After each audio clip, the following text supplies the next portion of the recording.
the bell that rang at 3:17 a.m.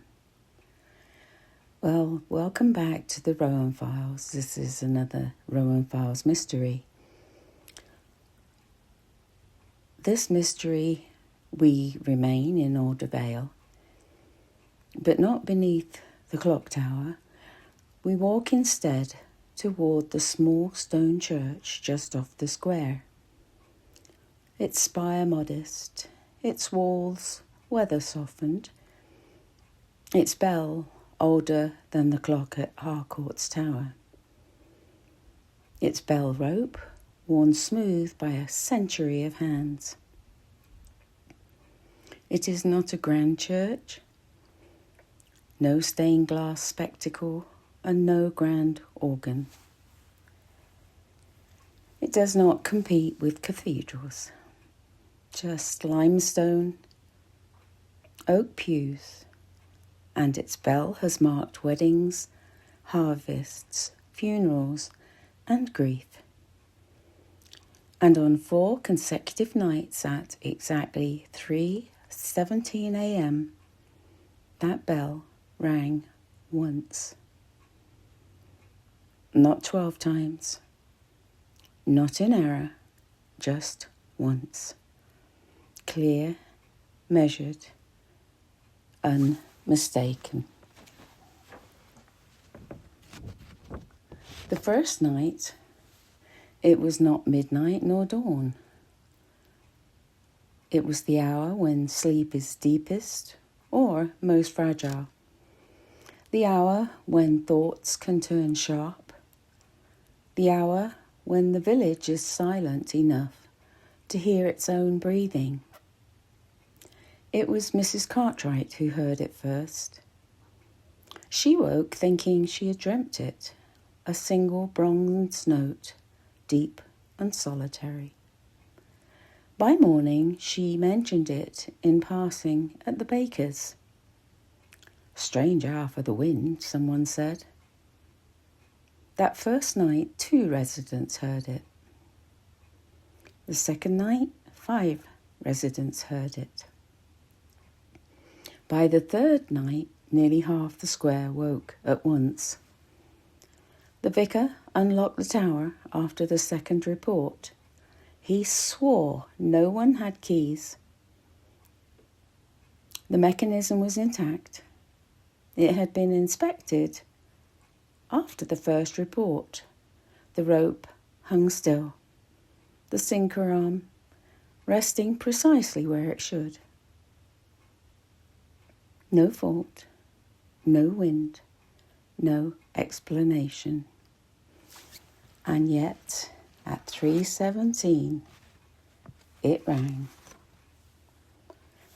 The next morning, Nell climbed the church tower with the vicar.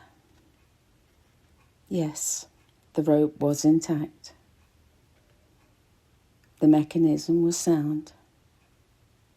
But the striker arm bore a faint, fresh abrasion, as though someone had brushed it deliberately. The ladder hatch above the belfry was slightly misaligned. It led not to heaven, but to a narrow crawl space beneath the roof. And there, in dust and quiet, sat a folded programme from 10 years ago. Thomas Wren's funeral, with one sentence circled in pencil.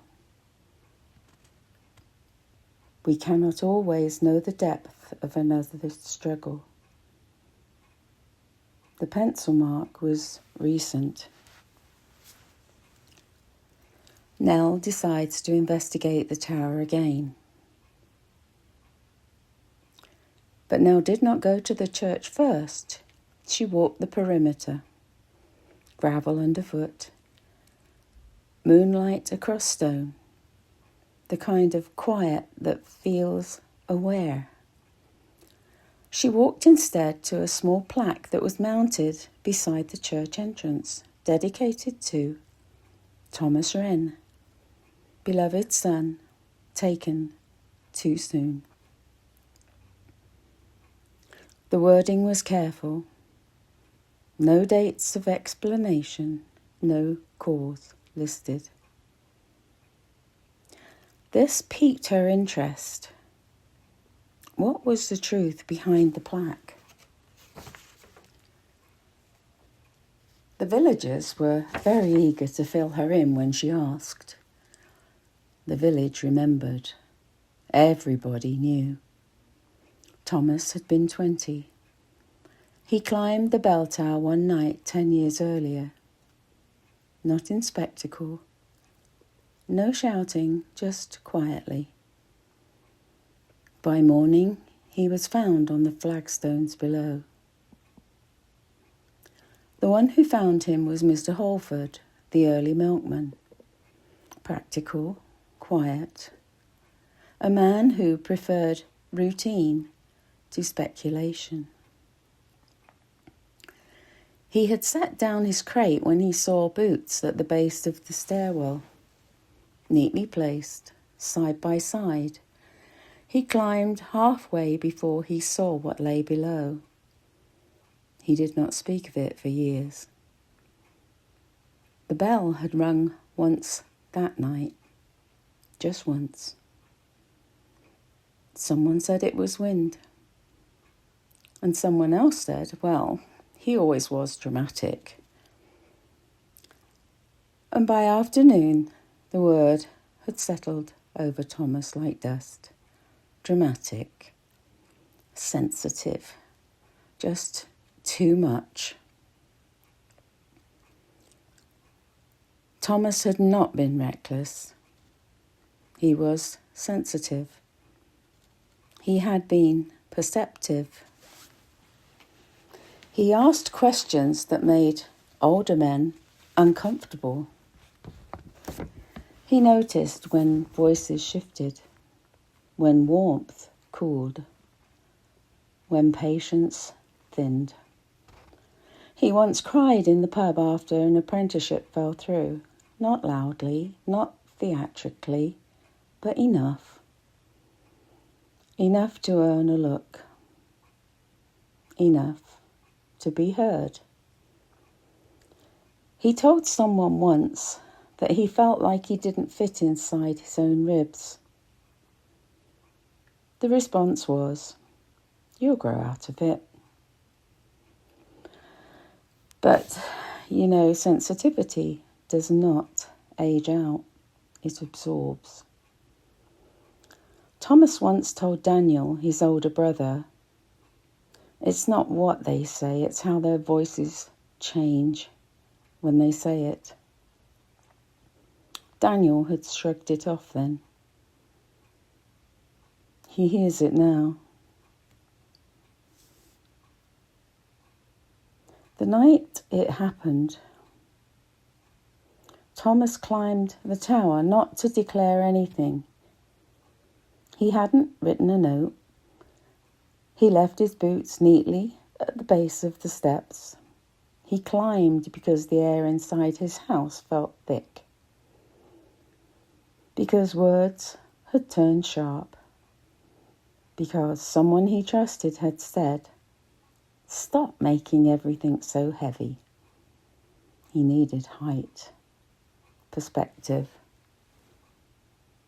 space above tone. The bell rope brushed his shoulder as he stepped onto the narrow landing.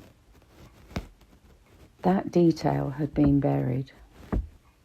The stone was damp, the railing cool.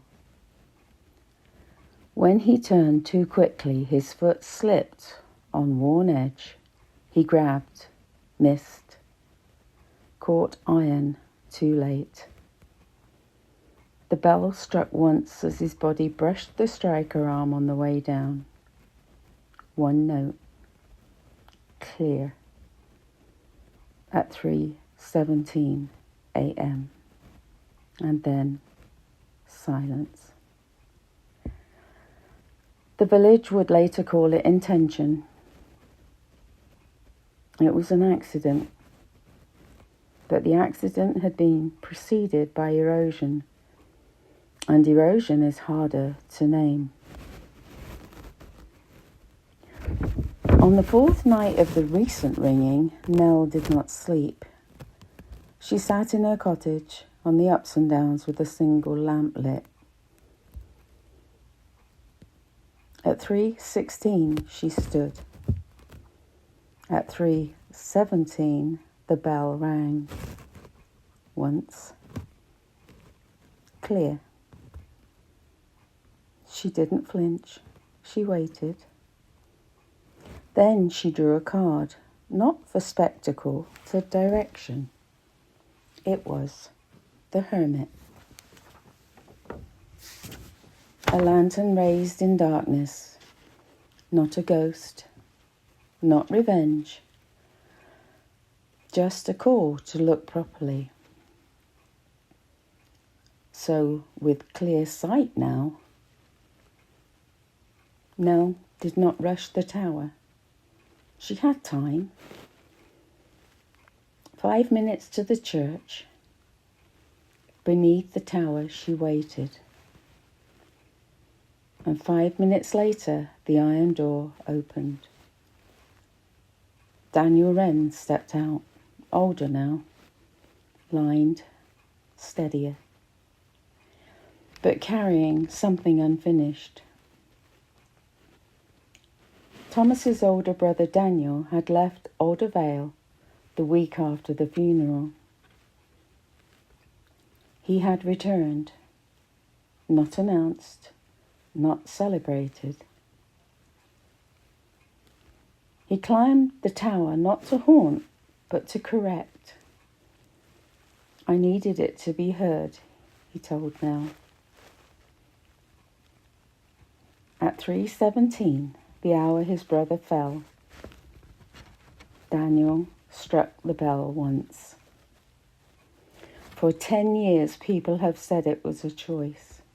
It wasn't, Nell said. No, it wasn't.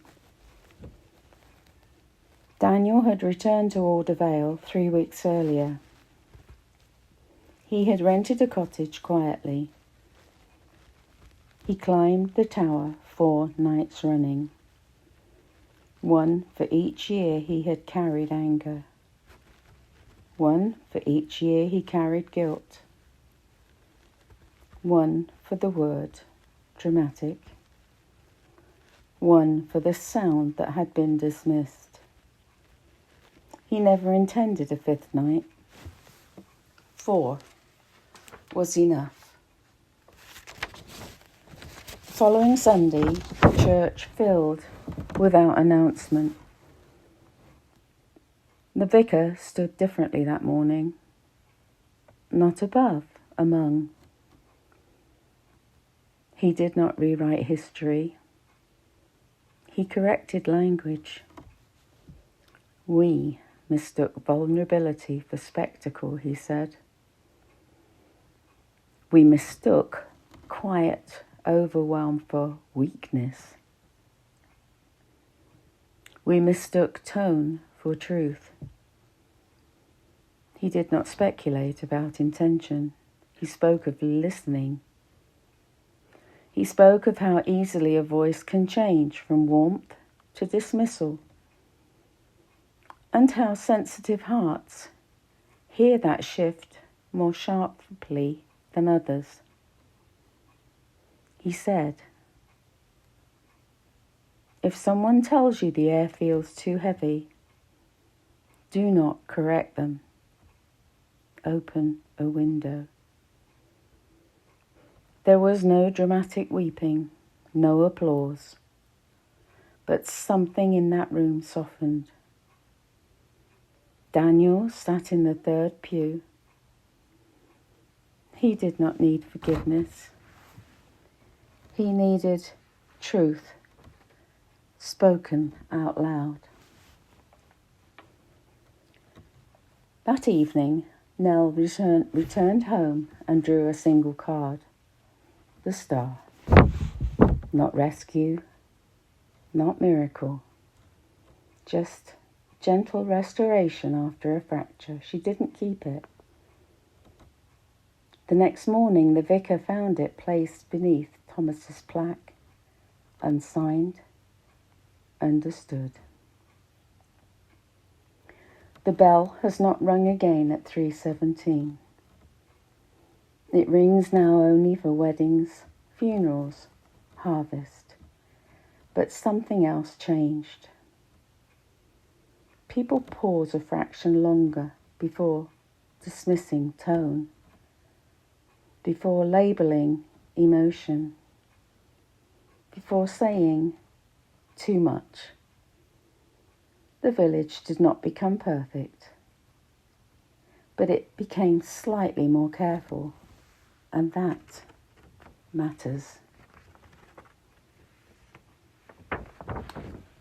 So close your eyes just for a little while,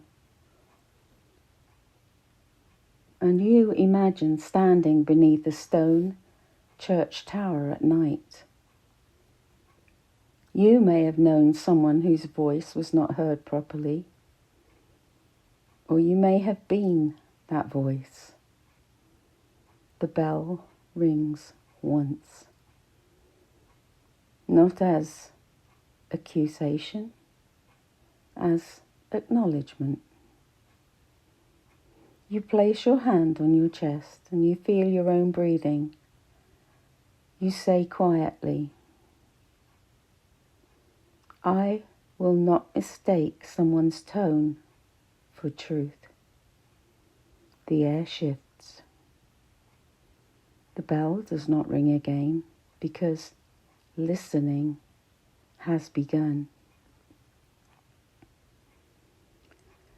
This has been The Bell That Rang at 3:17.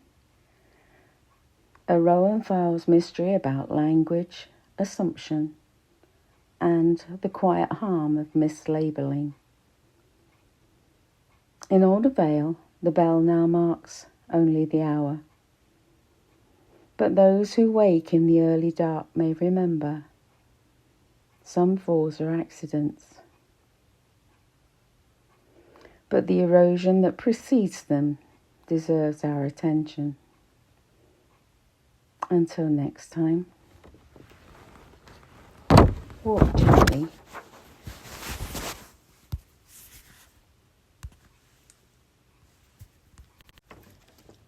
The Bell That Rang at 3:17 a.m.